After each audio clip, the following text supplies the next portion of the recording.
Olá, amigo inscrito, chegamos ao nosso quarto episódio da série Minha História como Concurseiro. Então nós saímos aqui do meu primeiro concurso, Já fiz o concurso da nossa caixa, que eu não fui fazer a prova, TRF3, e a gente vê aqui então que eu tenho uma boa posição, eu fico em 7º lugar de 160 para a cidade de Assis. Não sou chamado, acho que são chamados 3 ou 4 nesse concurso, mas a partir dali eu vejo que eu tive um bom desempenho e que eu posso realmente estudar para concurso.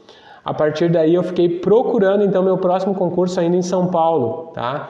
Lembrando para vocês que eu estava num processo de conseguir um time, já que a Lei Pelé tinha entrado, eu não consegui acerto com nenhum time no ano de 2001. Estava em um teste agora, fui para o Oeste de Itápolis fazer um teste no Oeste de Itápolis. E lá acabou que eu estava para ser efetivado como segundo goleiro lá, mas o goleiro que tinha ido embora e não acertou com o São José de Rio Preto, acho que era, e acabou voltando, era o time de São José do Rio Preto, não lembro qual, e acabou voltando para o Oeste de Itápolis e aí fechou a porta. E aí eu entendi, então, que não era mais o momento de eu continuar no futebol, tá certo? Então isso aí foi praticamente em abril, maio de 2001.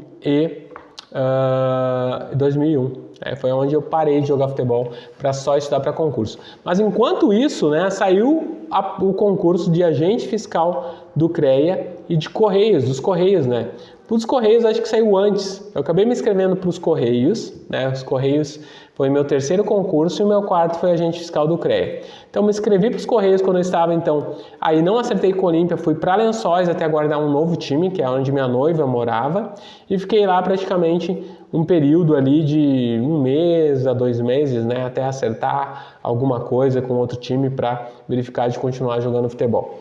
E nisso, ia sair o concurso de Correios, português, matemática, que eu já vinha estudando. Cara, uma vaga em Lençóis Paulista, eu disse vaga na cidade da minha esposa, onde ela morava, que era minha noiva na época. Eu disse, cara, vou fazer, se eu passar aqui, eu estabeleço meu vínculo aqui, vou ser carteiro, foi para carteiro que eu fiz. Ela trabalhava numa padaria e a gente começa a nossa vida juntos, Eu estava muito apaixonado, estou até hoje, Então, um dos projetos de vida que eu passei em concurso foi realmente para casar, para ter uma vida estável, que o futebol também não me dava uma estabilidade e não me dava nem salário em dia. Então, isso aí foi um fator decisivo também para que eu passasse num concurso.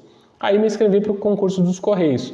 Se eu não me engano, deu 62 inscritos para aquela vaga. Então, 62 pessoas se inscreveram para uma vaga nos Correios de Lençóis Paulista.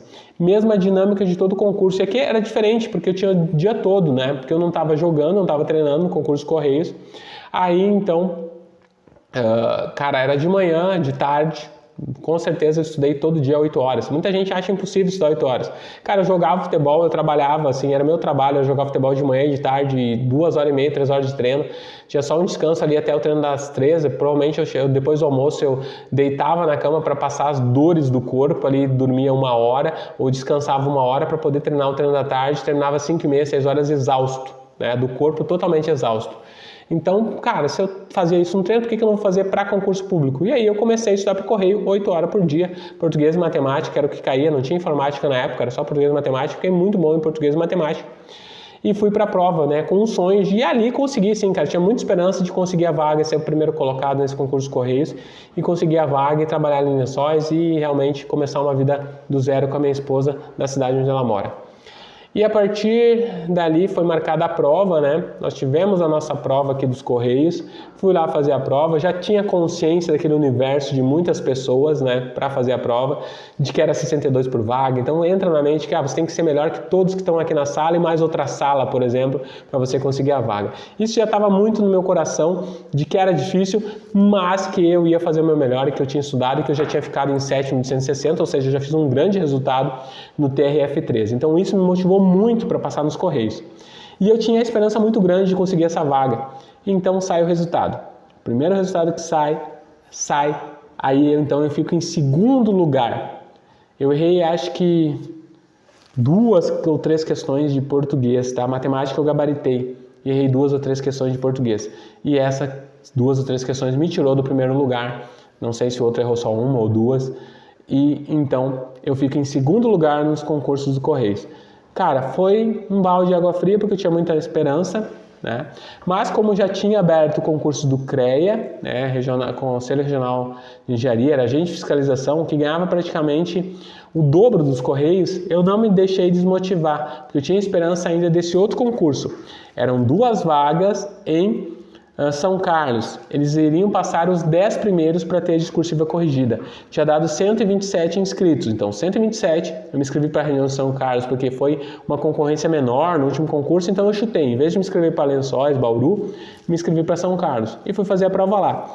Só que, novamente, para terminar a história de hoje aqui, que é os Correios, nosso 4º capítulo, é de que, cara, eu acredito muito que eu fui nomeado, tá? Que eu fui convocado para trabalhar nos Correios.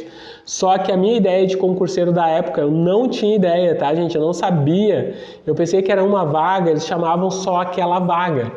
Então eu fiquei em segundo, eu nunca acompanhei. O endereço que eu dei era da casa do meu amigo, que eu estava morando em Lençóis nas férias, ou seja, eu não fiquei na minha esposa, eu fiquei na casa de um amigo que me emprestou a casa, então eu coloquei o endereço dele. Depois, por exemplo, eu mudei de endereço, fui morar no Rio Grande do Sul, fui morar em vários lugares nesses 4 anos, então com certeza, naquela época não tinha e-mail, não tinha nada, eles só mandavam por correspondência ou por edital, né, publicado. Então eu não acompanhei edital porque eu pensei que eu não seria chamado e nunca fui atrás pensando que eu seria chamado. Mas com certeza, em 4 anos, né, provavelmente na Lençóis Paulista precisou de um outro carteiro nesses 4 anos. Eu duvido que tenha chamado só o primeiro lugar. Então era uma vaga direta, eu era o segundo colocado. Então eu poderia ter sido carteiro em Lençóis, mas não o fui porque eu não sabia como era concurso e acabei aí abdicando dessa vaga. E como a gente sempre sabe que, cara, Deus está na direção e controle de tudo, eu acredito sim que eu não